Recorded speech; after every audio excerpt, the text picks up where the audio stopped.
presente el día de hoy. Em, Ella es profesora en la Universidad de Guadalajara, es feminista, abogada, con maestría en Derecho Penal y Criminología. Actualmente doctorante en Derecho Judicial por 22 años. Agente del Ministerio Público, asesora legislativa en el Congreso del Estado de Jalisco y actualmente es relatora en la ponencia del consejero José de Jesús Becerra Ramírez. Pues bueno, sin más que decir, maestra Miriam, le cedo el uso de la voz y pues yo estaré aquí atenta a cualquier cosa que necesite. Bienvenida. Muchísimas gracias. Quiero agradecer obviamente al Instituto Judicial eh, que dirige el doctor Enrique Rubio, al maestro Antonio Pérez Gil por la gentileza que siempre muestran hacia mi persona, en forma muy especial obviamente a la consejera Claudia Esperanza Rivera Maitorena por presidir esta comisión por demás relevante, ¿verdad? Nos nutre, nos enriquece, nos quita de adoctrinamientos, nos educa y eso es maravilloso.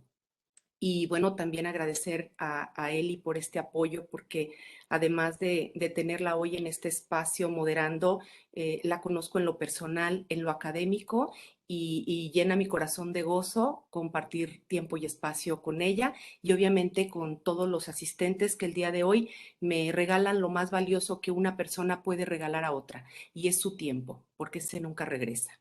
Eh, bueno, entremos en materia. Ah, se dice que hoy se conmemora justamente el luchar contra la violencia de niñas y mujeres en el mundo, en el país. Realmente conmemorar es recordar. ¿Realmente conmemoramos? ¿Realmente recordamos? ¿O esto es actual, tan real que lo seguimos viviendo? Tendríamos que empezar a reflexionar respecto al alcance que implica conmemorar fechas como estas cuando son una realidad.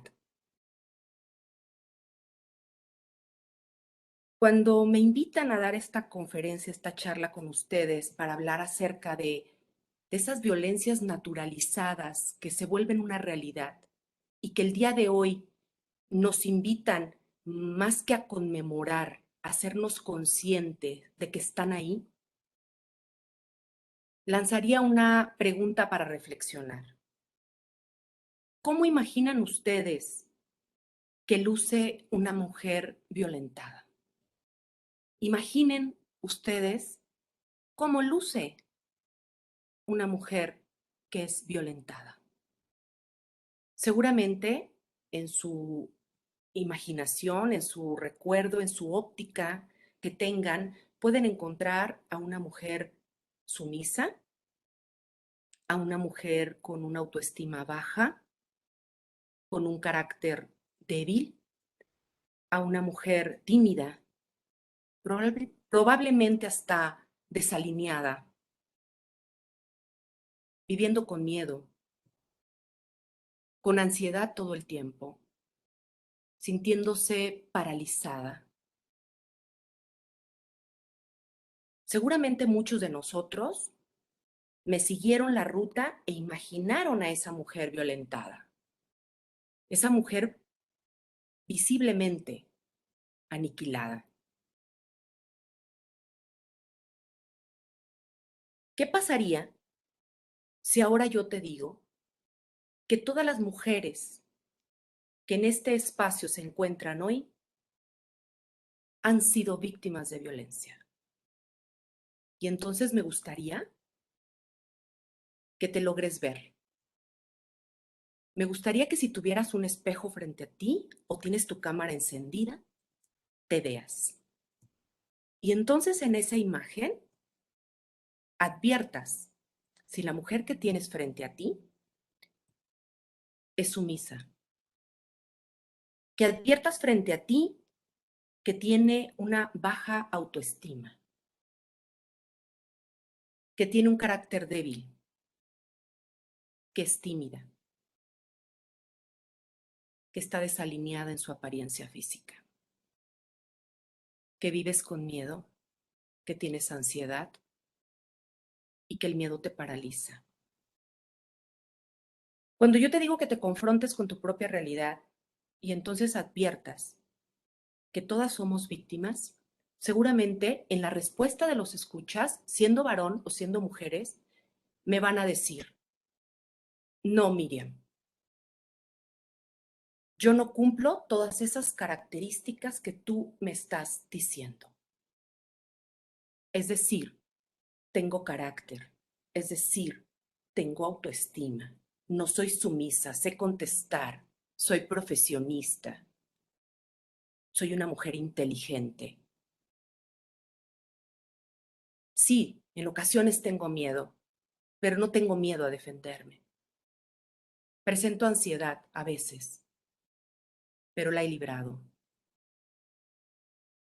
Y entonces yo me pongo frente a ti y yo te digo, Miriam Tello ha sido víctima de violencia.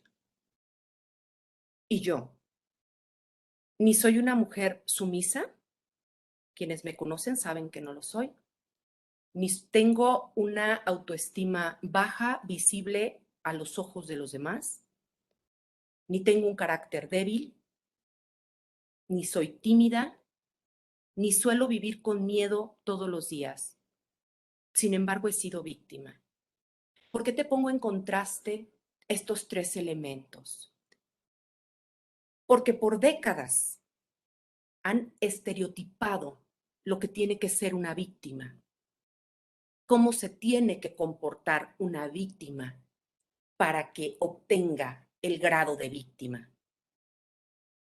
Y entonces, si se trata de una mujer profesionista, de una mujer que sale adelante, de una mujer que lucha, de una mujer que no se da por vencida, se dice, no te creo, tú no has sido víctima.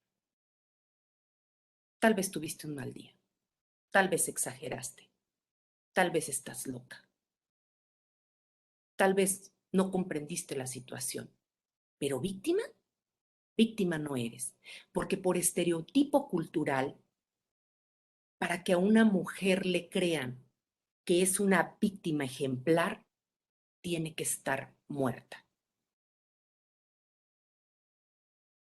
Sí. Cuando una mujer es asesinada por feminicidio, por un delito de odio, entonces dicen, ah, sí, la mataron, entonces es víctima. Podrán cuestionar hasta la manera en cómo te mataron. Podrán decir, no, seguramente andaba de vaga, seguramente provocó, seguramente hizo, seguramente iba vestida de tal manera, seguramente se comportaba en ciertos círculos que la ponían en riesgo, seguramente provocó. Pero al final te ganas tu derecho a ser víctima. Y como víctima te conviertes en una carpeta de investigación y entonces de tener un nombre, te conviertes en un número. Pero es ahí, entonces, cuando adquieres la calidad de víctima. ¿Qué pasa con esos estereotipos que la sociedad y las instituciones nos hacen sentir que tenemos que cubrir para ganarnos ese puesto, para tener una zapatilla a la medida, para merecer tener la calidad de víctimas? Tendríamos que empezar a reflexionar y entonces entender que esos estereotipos que como sociedad, como instituciones públicas, es decir, en lo público y en lo privado tenemos, las tenemos que garantizar no solamente para que la sociedad se dé cuenta que nos están victimizando, sino también para que tú te creas que eres una víctima. ¿Sí?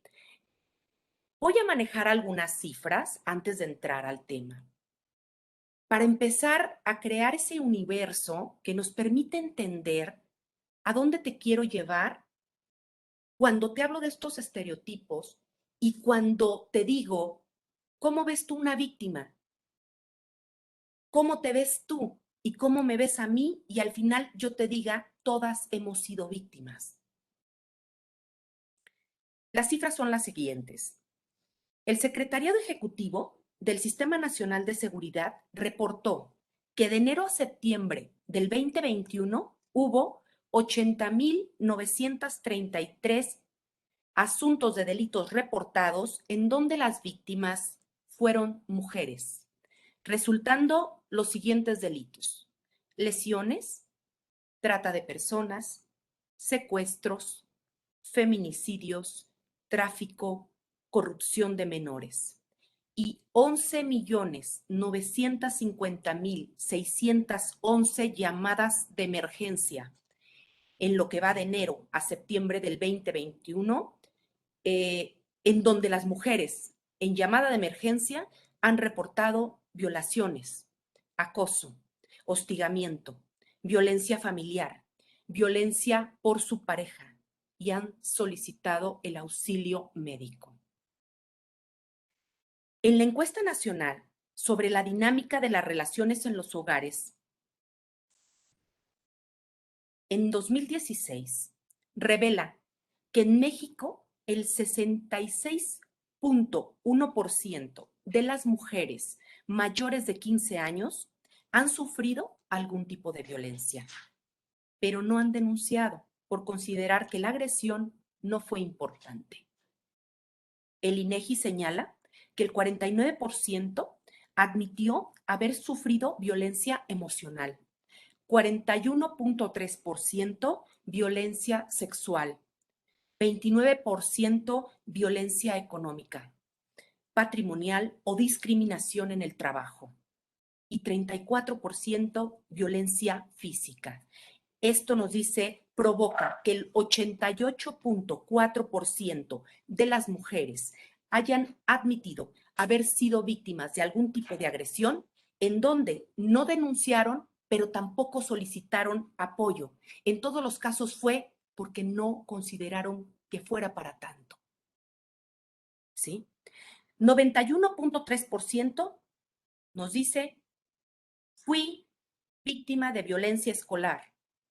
91,2% dice, fui víctima de violencia laboral. 93,4% dijo, fui víctima de violencia comunitaria. 90,6% he sufrido violencia familiar.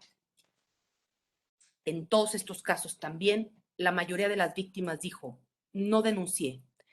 Consideré que no se me afectó, que no fue para tanto. Es decir, tenemos tan invisibilizada la violencia en nosotras, tan normalizada, que necesitamos tener lesiones graves para que consideremos que amerita ir a una autoridad y denunciar el hecho. Porque de lo contrario, nuestro sentir es, no vale la pena. ¿Para qué acudo a esa instancia? ¿Para qué llevo esto a que me saquen un parte médico? ¿Para qué si solamente me gritó? ¿Para qué si solamente me ofende todos los días verbalmente? ¿Para qué si solamente me dice en la oficina que voltee mi escritorio y que ponga la computadora y que mi cara dé a la pared? ¿Para qué? Me van a decir que soy una exagerada. ¿Sí? ¿Para qué? ¿Para qué si es mi esposo y quiere sostener relaciones sexuales conmigo? Yo no quería, pero es mi esposo. ¿Para qué? ¿Sí? ¿Para qué si no me da lo necesario para la comida, pero vivo en su mismo techo y a mis hijos no les falta nada? ¿Para qué? ¿Para qué denuncio temas en el Estado, en temas de violencia comunitaria? Si es cierto, tengo miedo de salir a la calle. Me da mucho miedo salir a la calle. Pero así estamos todos. La inseguridad está para todos. Entonces, no vale la pena que yo exija. ¿Sí? Es decir, nos educan para entender que esas violencias invisibilizadas, ya sea física porque fue leve según nosotras, ¿verdad? No pasó nada, me dio un golpe nada más, un pequeño arañito. Psicológica, estás flaca, estás fea, estás gorda, no me gustas, no te me antojas, eres una inútil, no piensas, hay mejores que tú. me entregas un cochinero de trabajo, es asqueroso lo que haces, pero otros aguantan, entonces yo tengo que aguantar, ¿sí? Emocional, te estoy jode y jode, texteándote, mandándote mensajes, checando a ver qué estás haciendo en tus redes sociales. Pero entonces la moda es, somos tóxicos. Empezamos a generar una cultura de aceptación ante violencias que pueden detonar y en su mayoría detonan con una escalada mayor, porque permitimos lo menor. Cuando ya queremos frenar, es prácticamente imposible. Nos cuestionan el comportamiento que tenemos y nos hacen sentir que tenemos locura, que estamos exagerando el hecho. Y no es que estemos exagerando, la agresión existe, pero la tenemos naturalizada, la tenemos invisibilizada. Tú eres una mujer y las mujeres se comportan así. Te ponen una serie de calificativos impresionantes. Usted es un varón y usted se porta así. Y te ponen esa etiqueta con un montón de estereotipos que al final generan que la mujer que es víctima, aunque sea un hecho mínimo socialmente, nos limite a sentir que podemos ir a denunciar, que podemos decirle a alguien que requerimos ayuda. Y entonces puedes encontrar preguntas como, ¿pero de verdad estás segura? ¿De verdad estás segura? ¿No te lo habrás imaginado? ¿No te habrás confundido? Es que fíjate que a mí mi percepción es que tiene mal carácter. Así es con todas las personas. O a lo mejor tú también eres muy sensible, tienes la piel muy delgadita. Aquí necesitas tener un carácter más fuerte, aguantar. Este es un espacio de varones, entonces aguanta. Y entonces, ¿qué hacemos? Nos masculinizamos para entrar al círculo. Por temor a decir, estoy siendo violentada, estoy siendo invisibilizada. Cuando vas a la autoridad, te van a decir, y por eso vino usted a denunciar. Esa es su denuncia. ¿De veras usted quiere darle seguimiento por eso? Sí, sí, esto es una agresión, esto tiene que ver con violencia. ¿Pero le pegó? No. ¿Sacó un parte médico? No. Oiga, pero eso va a ser bien difícil que usted lo pueda probar. ¿Hace cuánto tiempo pasó? No, pues ya hace tiempo, hace meses, hace años. ¿Y por qué hasta ahorita? ¿Por qué hasta ahorita viene usted a denunciar? Y entonces pareciera que la sociedad te quiere ver víctima todo el tiempo. Es decir, te quiere ver demacrada, cansada, llorando, sufriendo, padeciendo, causando lástima para que de verdad te quieran entender y darse cuenta que estás sufriendo violencia. Porque tenemos que llegar al extremo para darnos cuenta que hay actos violentos que nos están reprochando toda la vida, toda la historia, de generación en generación, no solamente en el entorno familiar, sino también en cómo nos relacionamos con la sociedad, cómo convivimos en nuestros centros laborales, cómo nos tratan nuestras instituciones, cómo advierten nuestros servidores públicos el tema de ser víctima. Y eso provoca que la persona diga, no me van a creer, ¿para qué voy? Ese zapato no lo tengo a la medida, no me veo tan jodida, yo no me veo tan mal como para ir a presentar esa denuncia o decir que sí soy víctima. Esa zapatilla no, todavía no la lleno. Déjame golpeo más o de plano me voy a poner de moda para que de verdad me pongan una madriza para entonces ir a que me pongan la denuncia y me digan, sí, sí tienes cara de víctima. Te empiezan a cuestionar. esas historias las repites muchas veces y son tan repetitivas que terminas diciendo, lo voy a aceptar, es mi realidad. Así se vive en familia, así se vive en pareja, así se vive en comunidad. Desafortunadamente, el, el tema que guarda relación con las violencias que vivimos, con el contexto que tenemos todos los días, es como muy de privilegio. Entonces, los temas de salud mental, los temas de aquello que tú no ves, pero está ahí, como que lo ven como algo de, es que eso es muy privilegio, ¿no? Ir al psicólogo, esto es de muy privilegiados. Estar con ansiedad, eso es ocurrencias. Usted levántese, friéguele y camine. Y no comprendemos que la salud mental paraliza a una persona. Le deja limitada la posibilidad de llegar al 100 a su trabajo. Le, le limita la posibilidad de que tenga relaciones de 100 con las personas. Pero como tú no la ves o no lo ves golpeada, golpeado, no lo ves dañado físicamente en su apariencia, tú crees que está muy bien. Y tú dices, claro que no es víctima.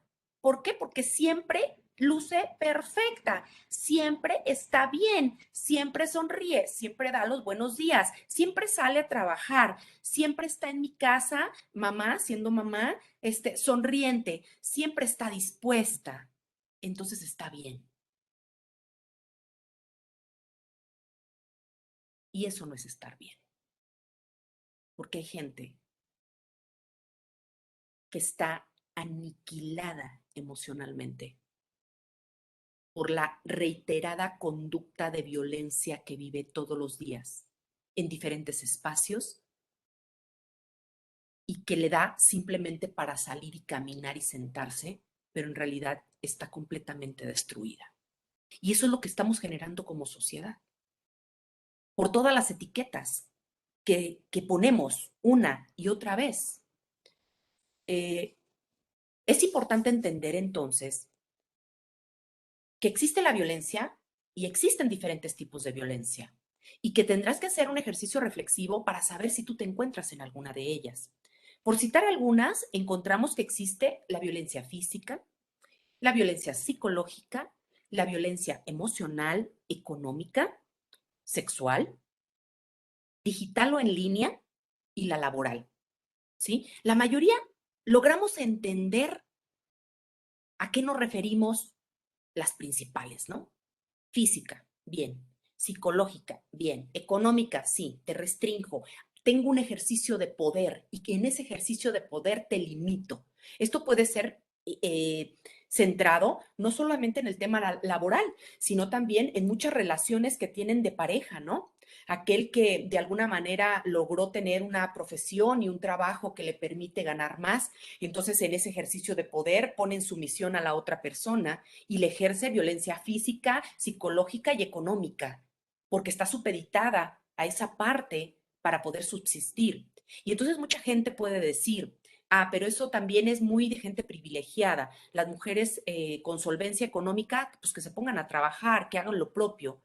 Pero también eso es hablar desde el privilegio, porque cuando te toca pegarle todos los días en el trabajo y que nada se te trabe y que puedas salir adelante, eso también es privilegio, porque otra mujer no tiene esa fortaleza que tú tienes. Y puede paralizarse por el solo hecho de pensar qué va a hacer mañana, a dónde va a ir a vivir ella junto con sus hijos o qué es lo que carajos va a pasar con su vida. Hoy por hoy sabemos que la violencia sexual está a la orden del día, ¿sí? No solamente es que te obligue a sostener relaciones sexuales o que te pida tocamientos o que te pida estar dispuesta, no. Recordemos que en esa violencia sexual tenemos también ese que te obliga a intercambiar imágenes de tus partes íntimas o desnuda para provocar y decir que con eso él satisface su sexualidad. Y tal vez tú no estés de acuerdo y sin embargo te obliga y mandas las imágenes. Y entonces también sube otro nivel, porque esas imágenes a veces se las utiliza sin tu consentimiento. Y entonces las circula en redes sociales o con sus amigas, con sus amigos y te ridiculiza. Eso es violencia también, ¿sí? Lo tenemos hasta en una ley, ¿no? Justamente por ese intercambio de información. Y cuando yo te digo de digital y en línea, es también hacerte comentarios fuera de lugar en tus redes sociales. Es hostigarte con mensajes directos a tu Instagram, ¿sí? Mandarte correos electrónicos con doble sentido. Todo eso implica violencia. Si estás en una oficina y pásese usted primero o que pase ella y que ella me sirve el café. Oiga, pero no, que ella pase, que ella tome nota, que ella esté aquí dispuesta. Eso es violencia, porque las mujeres no somos cosas, porque entonces tendría que entrar el consentimiento. Y entonces está la frase tan sonada que dice, no es no y sí es sí. O sea, cuando una mujer dice no, es no, punto. O sea, no te está haciendo no para que sigas y sigas a ver si te dice que sí. No, es no. Y entonces esas violencias a las que hablamos, le sumamos también la de la laboral y la comunitaria. La comunitaria es aquella que vemos en toda esa inseguridad que tú sientes, que ocurre en las calles y que cuando sales te sientes insegura. Esa sensación de decir, ya no puedes salir a tomarte un café, salir a cierta hora, vestir de cierta manera, porque cuando sales te ves expuesta. Subir a un Uber, un taxi. Existe violencia en tu comunidad. La comunidad violenta, nos violenta mucho. Laboralmente nos violenta. Tan nos violentan que al día de hoy ha sido imposible casi así romper en lo absoluto el techo de cristal que tenemos. Ese techo que nos acomoda como una especie de muñequitas, así cuadradito, todo transparente, y nos dicen, qué bonita, qué inteligente eres, qué brillante eres, qué bárbara, es que eres la mejor, pero de esa cajita de cristal no vas a salir. Y te impiden. Y por más que tú quieres ascender en tu puesto, en tus capacidades, hacer nuevas cosas, te dicen no.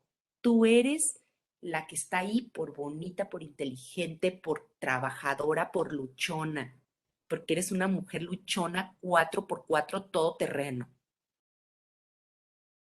Y entonces el inmenso techo de cristal que tienes encima, no hay cómo tú puedas derribarlo.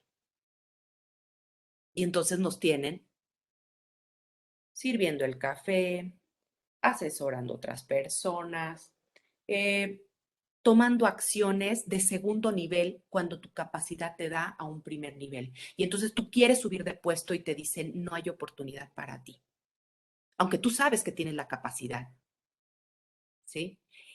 Cuando en algún tiempo yo, bueno, 22 años estuve en la fiscalía, echábamos mucha burla y mucha risa porque decíamos, ándale, fulanito es actuaria o perenganito es secretario. Y luego decíamos, pero tiene la encargaduría de directora. O sea, ganaba menos, pero hacía funciones directivas, ¿sí? Y entonces ya nos echábamos hasta carrilla, ¿no? Ya decíamos, no, pues fulanito, el auxiliar, ay, qué bonito, mira, pero tiene la encargaduría de secretario. Y entonces las veces el secretario las hacía como de auxiliar y el auxiliar de secretario. Eso es violencia. Porque entonces la persona tiene la capacidad, pero no le dan la oportunidad para que crezca. Esa es violencia laboral y ese techo de cristal lo tenemos ahí y lo debemos de romper.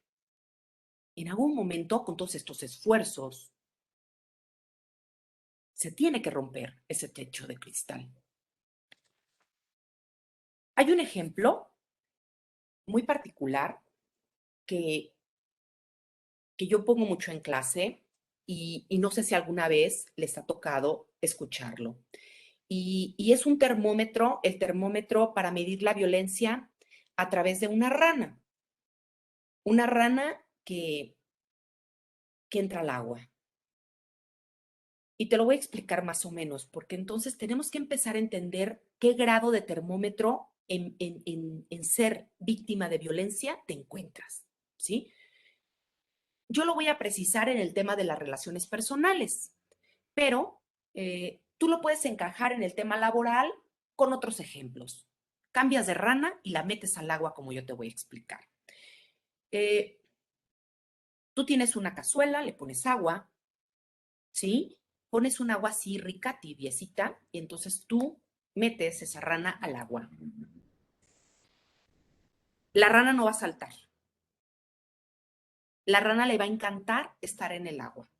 Una rana salta si tú tienes el agua hirviendo. Si tú colocas la olla hirviendo y metes la rana viva, inmediatamente lo que va a hacer la rana es que va a saltar de la olla. Pero si tú colocas esa olla y solamente la pones en agua tibia, la rana se va a quedar a todo dar. Y entonces la rana es la mujer violentada. Y entonces conoce a un sapo y el sapo empieza a decirle en la orilla de la olla, viendo a la ranita ahí en el agua: ay, ranita, qué bonita estás, Dios mío, eres preciosa. Nunca había encontrado una mujer más bonita que tú. Estoy perdidamente enamorado de ti. No me digas sí, sí. No había encontrado una mujer más hermosa que tú. Y ve nada más, aparte, profesionista. Y mira guapa. Y mira de buen corazón. Y luego ese pelo, esos ojos, qué bárbara. Me saqué la lotería. ¿Te gustaría andar conmigo? "Mm, pues sí, sí, me gustaría". Y empiezan entonces la rana y el sapo una relación. De pronto llegan otras amigas de la ranita y le dicen: oye, hoy tenemos una salida de amigas, hay que ir al cine, ¿qué te parece ir a comer? O a tomarnos unos vinos. Ay, sí, me encantaría, sí, día de chicas, tarde de chicas, perfecto. Sí, sí, sí, sí, me encanta. Déjenme, le digo a mi sapo: oye, sapo, hoy no te voy a ver. Fíjate que me voy a ver con mis amigas y vamos a salir y nos la vamos a pasar genial. Ah, ay, diviértete mucho, pero te voy a extrañar. Te voy a extrañar mucho, pero tú diviértete con tus amigas. A ver si en algún momento se me hace conocerlas. ¿Qué te parece? Pero yo voy a estar muy triste. Yo no voy a salir, ¿eh? Yo de aquí ya me voy a mi casa. Pero tú diviértete. Ay, qué lindo. Me saqué la lotería con este sapo. Se va con sus amigas, se la pasa bien, pero sigue ahí la ranita a gusto, en el agüita tibia, con sus amigas, tomándose el cafecito a gusto. Pasan los días y entonces tienen otra fiesta y entonces ella le dice a su novio el sapo: oye, ¿qué onda? Te invito a una fiesta y te voy a presentar a mis amigas y a mis amigos. ¿De veras? Sí. Va, va. Invita al sapo y entonces el sapo: ah, mucho gusto, yo soy el sapo, ta, ta, ta, ta, ta, ta, ta, ta, ta. Y serio: ¿qué tienes? No, nada, no, estoy bien. Adáptate, mira, son bien buena onda. No, no, sí, me siento un poco raro, pero no estoy acostumbrado, pero aquí estoy por ti. Ay, qué a gusto. El agüita va subiendo, ¿eh? Ahí ya se va calentando. De pronto, llegan a casa y les dice el sapo a la ranita: oye, tengo algo que decirte. No me lo vayas a tomar a mal, pero me di cuenta que fulanita y fulanito como que no son tus amigos, ¿eh? Te estuvieron criticando, te veían bien raro. Es más, no me gusta esa amistad. Yo no sé por qué no te fijas bien. Yo creo que no te conviene. Presta atención. Eso provoca que pues la ranita empieza a decir: ay, hijos de la chingada, Lo que yo no veo por tanto que los quiero, el amor de mi vida, el sapo lo está viendo. Qué bárbaro. Es que él es un observador.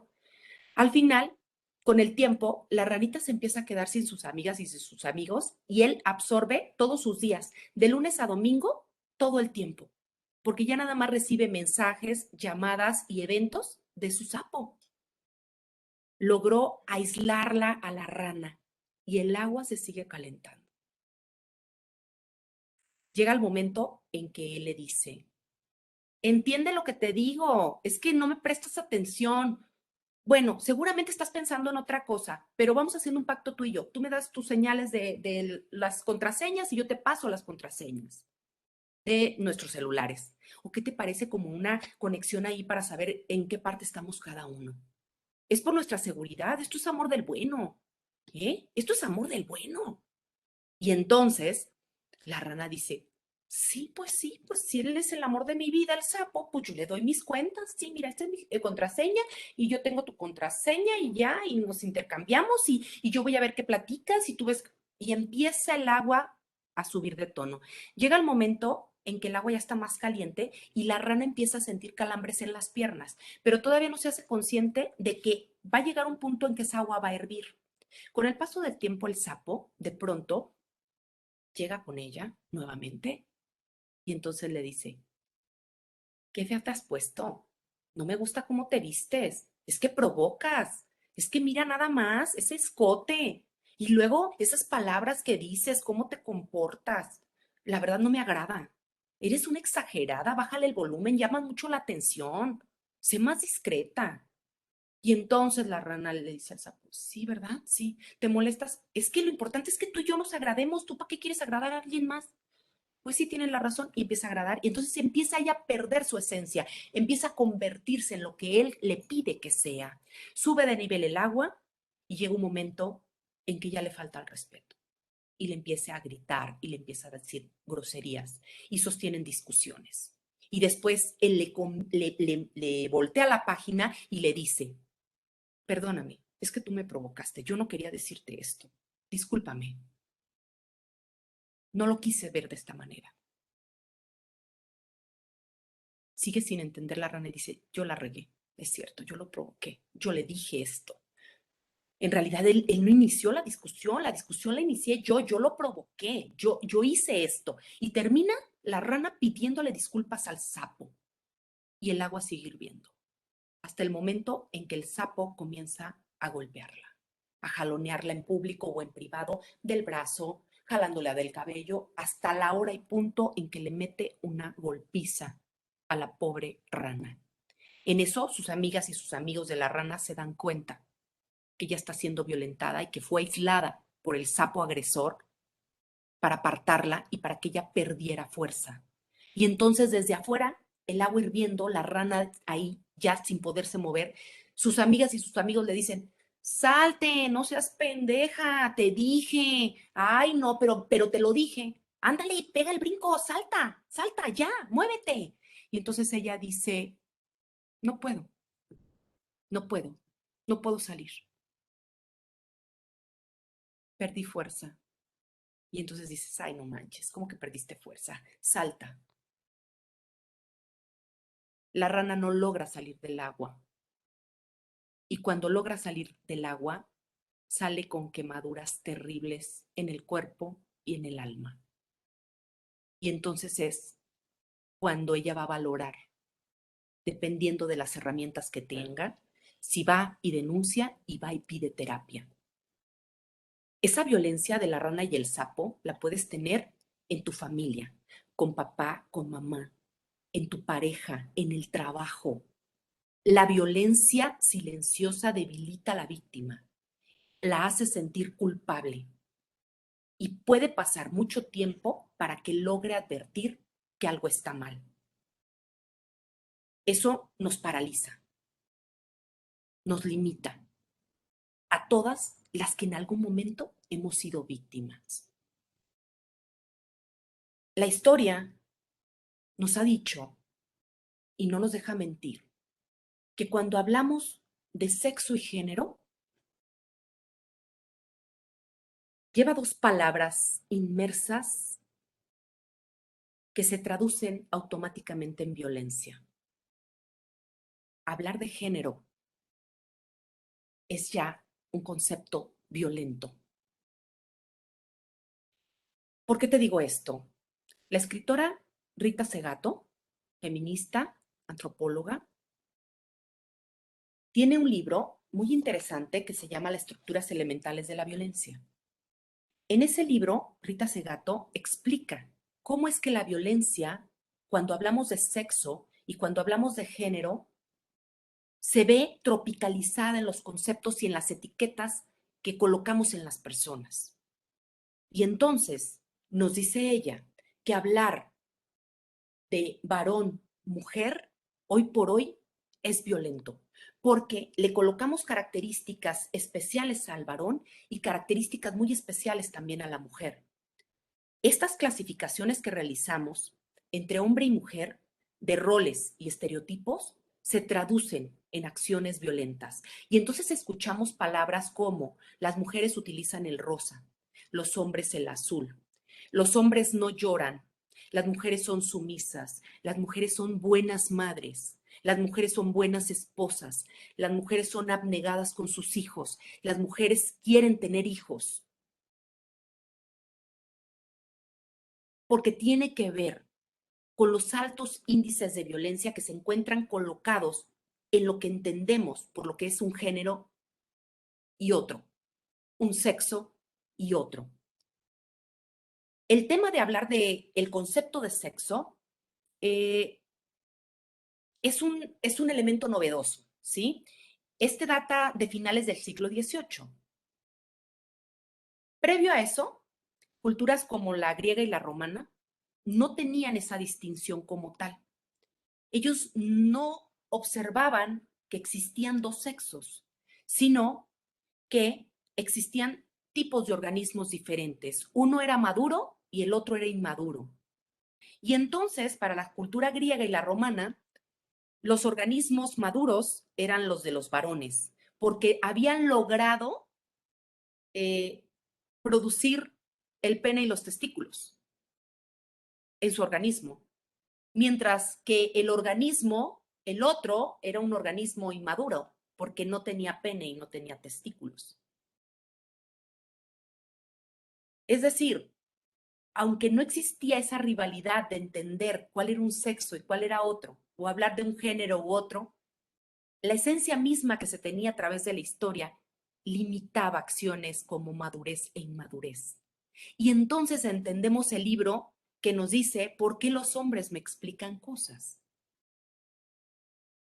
¿Y no les ha pasado que de pronto quieren hablar de un tema y los hombres te lo quieren explicar? ¿Qué pasa si tú quieres hablar de mecánica? ¿Qué pasa si nosotros queremos hablar de medicina?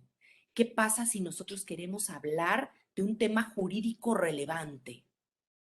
En automático, un varón quiere explicarnos el tema. Hubo un panel que a mí me llamó mucho la atención el año pasado, en donde hablaban de salud reproductiva para la mujer. Y el panel eran solo hombres y todos eran médicos. Ninguna médica, pero todos estaban hablando, nos explicaban cosas de cómo debíamos cuidarnos. Y es por lo que tenemos aprendido. Y entonces, fíjense, entendemos cosas como cocinera, chef. Si eres mujer, es la cocinera. Si es un hombre, es un chef. Si es una mujer, le decimos la costurera. Si es un varón, decimos el diseñador. Hay un ejemplo en donde dicen que en una sala de emergencia llega una persona malherida, llega el doctor y luego después dice, es que yo no puedo tratar a esta persona porque es mi hijo. Y entonces dicen, háblenle a otro doctor. Y entonces llega un segundo doctor y al momento que llega y ve, dice, es que yo tampoco puedo atenderlo porque también es mi hijo. Y entonces en el discurso dices, tenía dos papás varones. No, era la doctora y el doctor. Sin embargo, cuando hablamos de doctor del médico, no entendemos como la médica, la doctora. Y eso tiene que ver también con violencia y que tiene que ver con la cultura aprendida, la figura que tenemos arraigada de poder del varón hacia nosotras. Eso abona en el privilegio, en la condición social, en la condición cultural, en tu preparación, en el vocabulario que utilizas. Eso te coloca en un estado superior que te puede permitir sacar adelante los temas, pero eso no te hace no susceptible de violencia, ya sea siendo víctima o en su caso siendo violentador o violentadora. Estás ahí. De ahí que tengamos que empezar a erradicar muchas cosas. Y entonces entra el concepto de lo que conocemos como los micromachismos, que te dice mucha gente, es que no es micro, es macro. Cuando hablamos de patriarcado, ¿quién sabe de qué hablan, no? Y entonces entiendes que es toda una estructura institucional que nos está golpeando. Y cuando yo te hablo de instituciones, no solamente estoy hablando de la institución del Estado, como tal. Te estoy hablando de instituciones como la familia. Te estoy hablando de las instituciones como la religión, en donde convergen todas y al final se hacen un caldo de cultivo tan más agradable y desagradable a la vez, porque se unen, O sea, se unen para violentar. Y eso viene siendo lo que conocemos que es como ese sistema patriarcal, que se traduce en micromachismos que invisibilizan la violencia. Y el micro, el concepto entiendo que es macro, pero lo entendemos por micro porque está invisibilizado, lo tienes normalizado. ¿No te parece que está fuera de tono que de pronto encuentres imágenes institucionales y me puedo arriesgar a decirte que le hagas clic terminando la conferencia a cualquier página que tenga que ver con temas de poderes, en donde veas plaga de varones y una o dos mujeres? Eso es violencia. Ahí está el techo de cristal. Ahí está el techo de cristal. Y entonces, ustedes dirán, bueno, maestra, ya me dijo un montón de cosas, ya hablamos de que existen violencias y que estas están invisibilizadas, que están ahí ocultas, que las tenemos, que todas somos víctimas. ¿Qué jodidos hacemos con toda esta masa que tenemos encima como sociedad? Y para eso existe una autora que yo hago referencia siempre mucho, que es Marta Nussbaum, en donde nos habla de la irrelevancia que tiene el crear capacidades. Y el crear capacidades implica una serie de elementos súper interesantes que abonan a que la comunidad, la sociedad y tú en particular te eduques para mejorar las condiciones en cómo te relacionas con los demás y cómo te percibes tú. Entonces, Marta Nussbaum, entre las discapacidades que tiene a trabajar como sociedad, nos dice que está la vida, que está la salud física, que está la integridad física, los sentidos, la imaginación y el pensamiento y las emociones. Te voy a citar estos 5 nada más.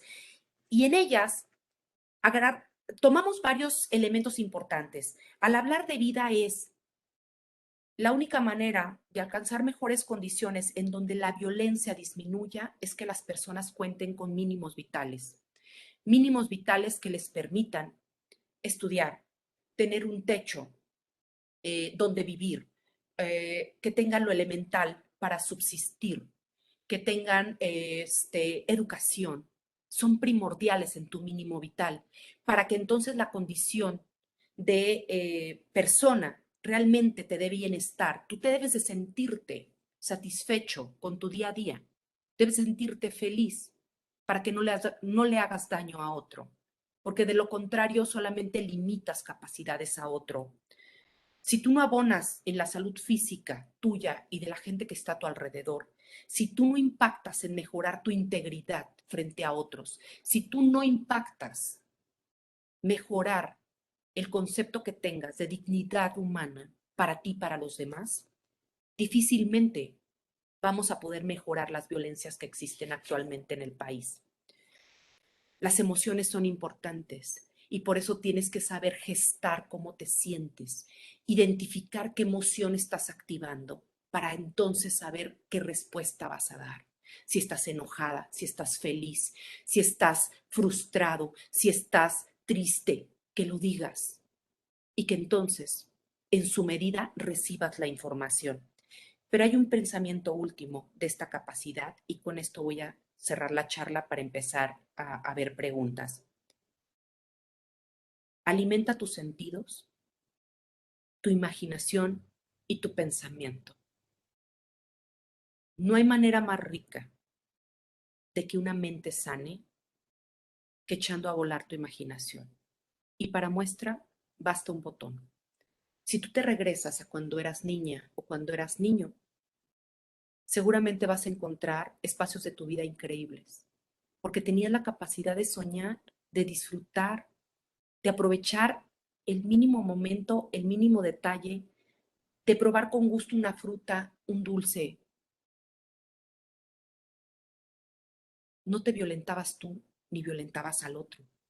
Cuando tú tienes poder de imaginación, te das la oportunidad de leer, te das la oportunidad de nutrirte. Y cuando una mujer o un hombre leen,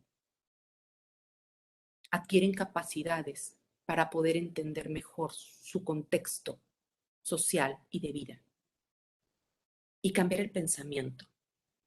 No permitas que nada ni nadie te diga que no vales, que no eres suficiente, que no puedes llegar a ser lo que tú quieres y sueñas. Eso limita enormemente a las personas. Y si después de haber escuchado esta charla, hay varios sí, sí, he sido violenta o violentador o violentada, ocúpate del tema. Una de las grandes agendas pendientes que tenemos en este país es mejorar justamente esa salud con la que nos desarrollamos todas y todos. Y entonces, no solamente vas a ser una buena ciudadana y un buen ciudadano en el espacio personal íntimo que tú tengas o con la gente que tú amas, sino que eso lo vas a ver reflejado como servidor o servidora pública, porque tú no vas a querer para otro lo que no quieres para ti. Cada vez que llegue una víctima y te veas frente a ella, piensa dos veces antes de decir, ¿de veras es cierto? ¿Habrá pasado?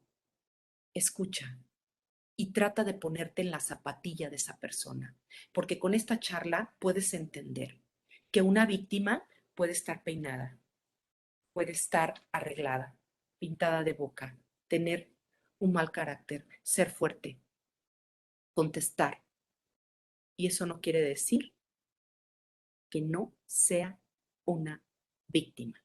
Por eso yo hoy honro la fecha, honro el espacio y te digo, más que conmemorar y recordar, practiquemos una completa deconstrucción para que de verdad esto sea historia, para que de verdad esto sea un recuerdo. Estoy atenta a las preguntas que puedan hacer o comentarios. Muchas gracias, maestra. Y bueno, en lo que ya nos llegaron varias acá por Instagram que están conectadas por medio de teléfono, pero en lo que ponen sus cuestiones por medio del chat, em, fíjese que hoy en la mañana, justo en otro evento que hubo, referente a la conmemoración del 25 de noviembre, de la eliminación de la violencia contra la mujer, un juzgador platicaba que él tuvo que iniciar su proceso de deconstrucción a raíz de una lección de vida que lo marcó muy fuerte. Resulta que a él llega una demanda por la patria potestad de una niña de 7, 8 años y la mamá citaba que la niña estaba sufriendo violencia por parte de su papá y en uno de los puntos ponía que una de las violencias que ejercía su papá era no contestarle los mensajes de WhatsApp, en el que la niña le enviaba un mensaje y lo dejaba en visto, entonces la mamá pues en la demanda la redactó de que pues el papá ignora los mensajes de WhatsApp, anexó las fotos, este juzgador no lo encontró como una forma de violencia porque dijo, pues un mensaje de WhatsApp, pues como que qué. Se fue a otra instancia, también, este, dijeron, ¿sabes qué? La neta, pues no es un tipo de violencia, no tendría por qué proceder eso porque pues la niña no pasa nada y shala, shala, ¿no? Entonces pasa a la otra instancia y una juzgadora dice, ya leí y cita al juzgador y él lo platica, o sea, con pena, que dijo, ¿sí leíste el mensaje o sí leíste los mensajes que no contestaba el papá? Él, no, pues no. La niña le ponía, te quiero mucho, papá, buen día, papá, cuando vienes a verme, papá, ¿cómo estás? Papá, XY, o sea, muchísimos mensajes y visto y visto y visto. Este, entonces, el hablar de la violencia, digo, pues yo siempre encantada de escucharla y en verdad yo soy su fan número uno. Pero en verdad tenemos mucho trabajo que hacer en el Poder Judicial y más que el primer paso, una es poner atención en la salud mental y precisamente una de las preguntas que tenemos acerca de eso. Una persona violenta, ¿usted cree que pueda llegar a cambiar y cómo se puede ayudar a una persona violenta? Y dentro de como, pues, de esta transición de una persona violenta a no violenta, ¿cree que la terapia es una parte elemental de, de este proceso? La escuchamos. Sí, bueno, yo creo firmemente en el tema de la terapia. Eso yo creo que es fundamental, porque a través de la terapia tú puedes ir a tu historia de vida. Una persona no nació agresiva, una persona no nació violenta. Es decir, en algún momento de su vida detonó la violencia y habría que encontrar el factor que lo hace violento.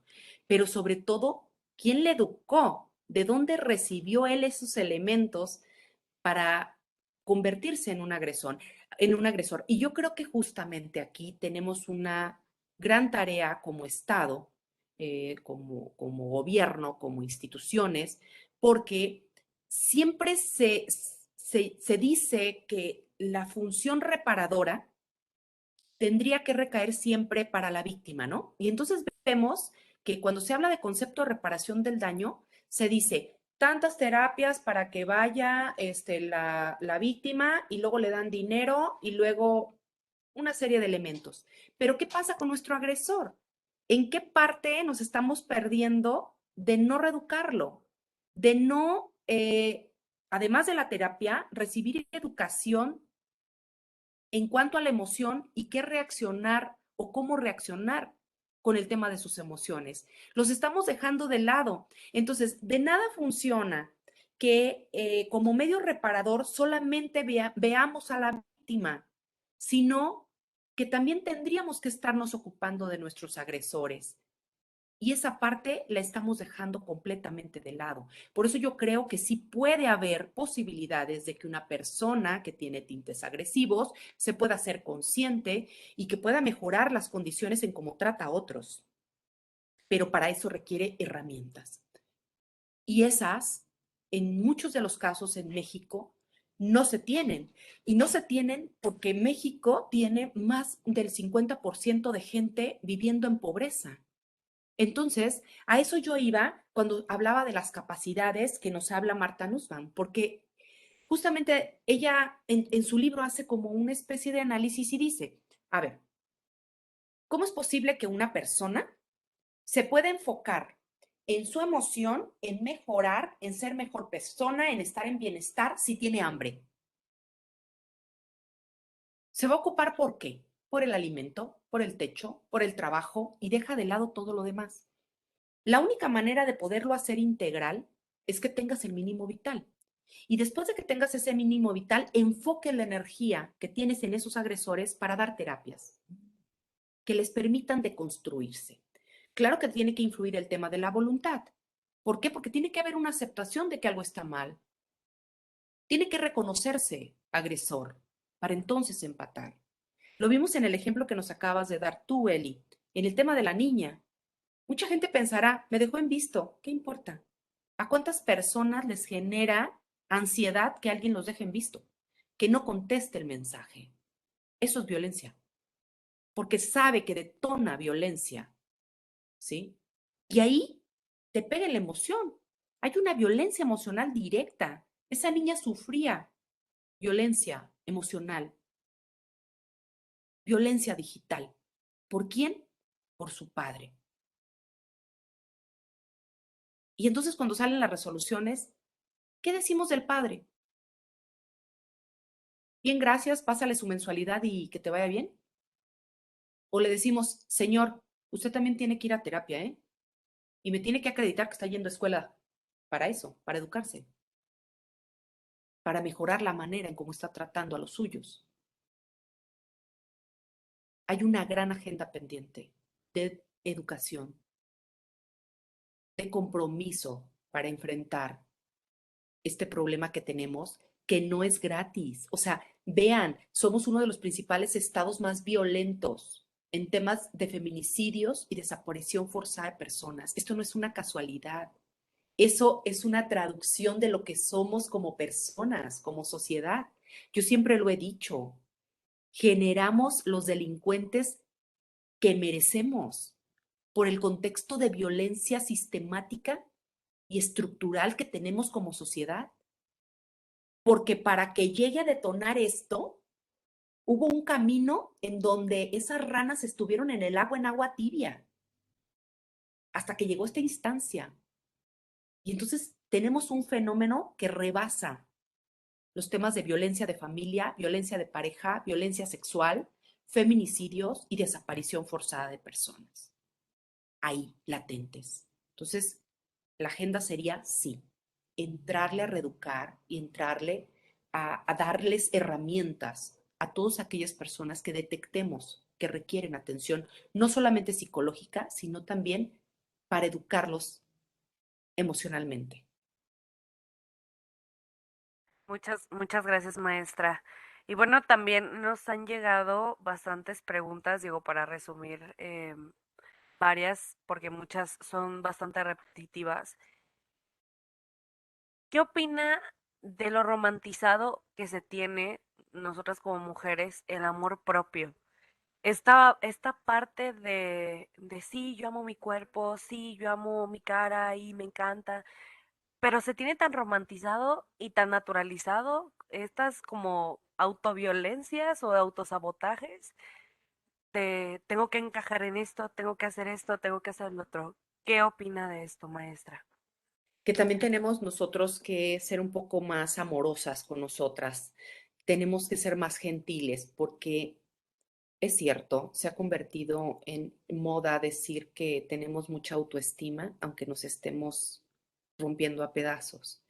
Y, y esa autoestima muchas veces se genera por la competencia que medios de comunicación, redes sociales en general, o el mismo círculo social en el que convivimos nos exige, ¿no?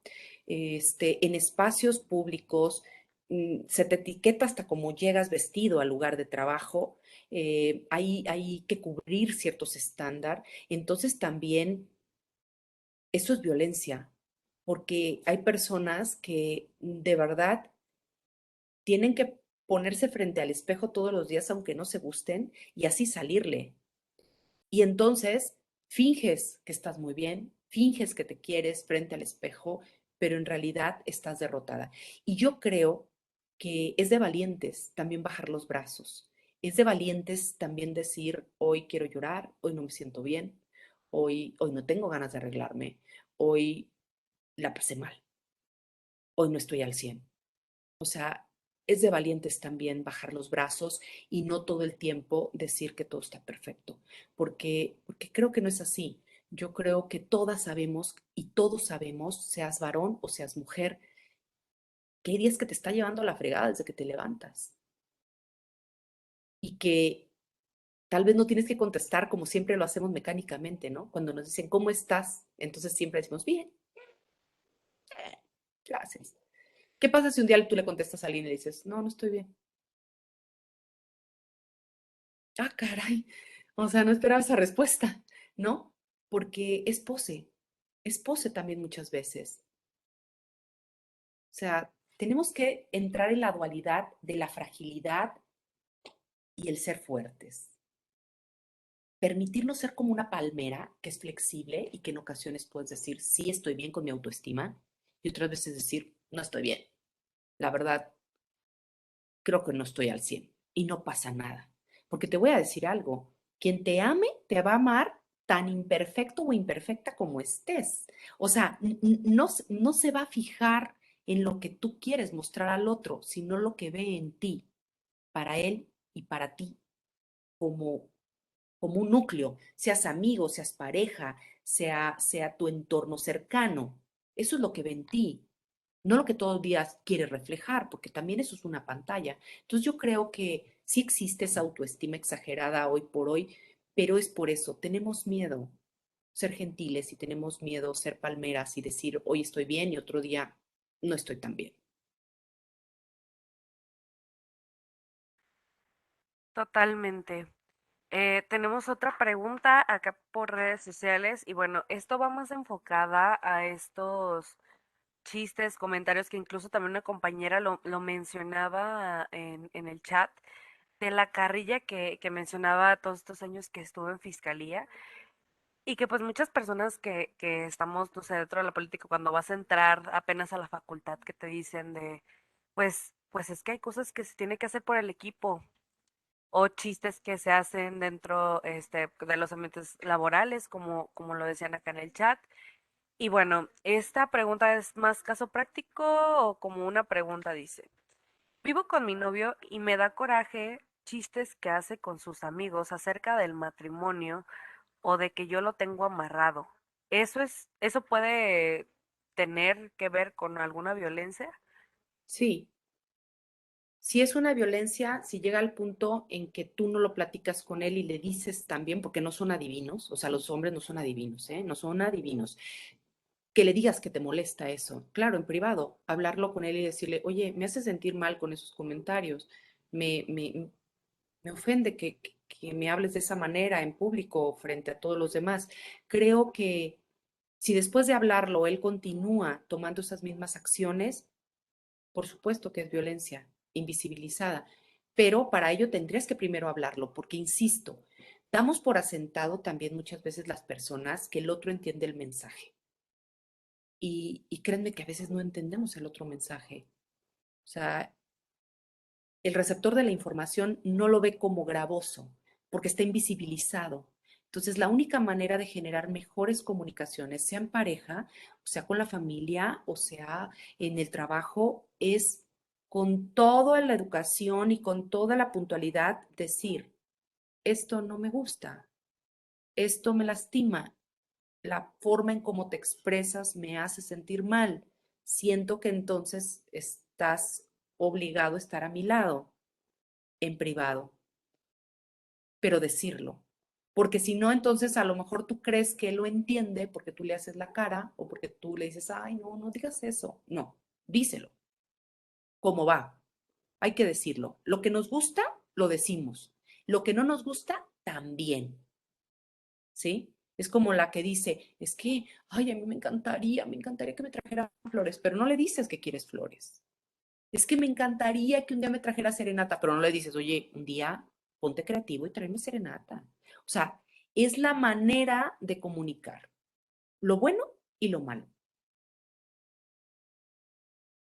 Muchísimas gracias, maestra. Le ponen en el chat. Maestra Miriam, nunca había tenido el placer de escucharla. Qué gran trabajo hace por la sociedad, no solo para las mujeres. Felicidades. Y bueno, yo creo que para concluir, este, mm, si alguna persona violentada la estuviera escuchando en este momento, ¿qué sería lo que le diría, maestra? Mm, que yo también he sido violentada, que, que sé que no es una tarea fácil, que, que puedes inclusive darte vergüenza decir que has sido violentada, pero eso no quiere decir que lo tengas que seguir permitiendo. Que cuando decides tomar acción, que cuando decides poner un alto, empiezas a observar otras cosas y te armas de herramientas para poder avanzar. Que no estás sola, que hay muchas personas que se van a identificar contigo, que no te debe de dar vergüenza aceptarte como víctima, que puedes salir de esta, que todo es cuestión de que tomes acción, de que te hagas consciente, de que te des cuenta que esto no puede seguir siendo normalizado, que, que hay comunidades, que hay tribus de mujeres fuera y dentro del feminismo que siempre van a estar dispuestas a tener espacios seguros para ti, en donde puedes llenarte de herramientas que te hagan sentir segura. Cuando a mí me preguntan que por qué entré al feminismo, yo les dije porque encontré un espacio seguro, porque entendí que en algún momento de mi vida yo había sido una mujer violentada y que entonces, al encontrar una tribu en donde todas las mujeres a una sola voz decimos ya basta, te sientes más fuerte, te sientes invencible, porque sabes que hay luz al final del camino y que no tienes que soportar malos tratos. Tú puedes, todas podemos. Te lo prometo que se puede. Pues ahora sí que siempre que la escucho se me pone la piel chinita. Y bueno, pues ahora en nombre del Consejo de la Judicatura del Estado de Jalisco, de la Comisión de Carrera Judicial, Adscripción y Evaluación Maestra, le agradezco, le agradecemos este espacio que se abrió en su agenda para la actualización y capacitación, pero yo creo que más que eso, nos ha abierto un nuevo panorama de nuevos retos que tenemos como instituto y esta responsabilidad que tenemos de llegar a muchas personas y mandarles un nuevo mensaje que esta es una tarea de todas las personas y que eso tiene que ser en conjunto, ¿no?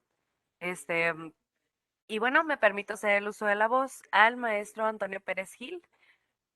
Adelante, maestro. Muchas gracias, Elizabeth.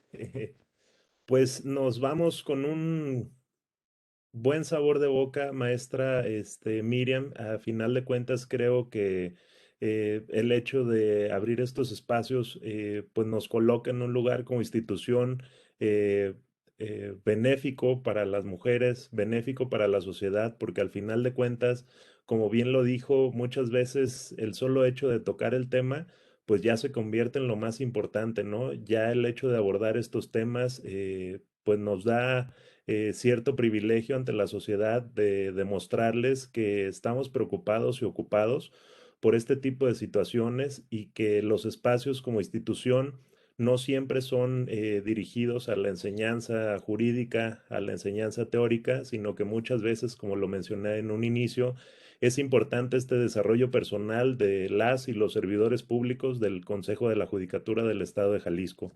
Y bien, pues a manera de agradecimiento nos gustaría compartir, voy a ver si puedo compartir pantalla.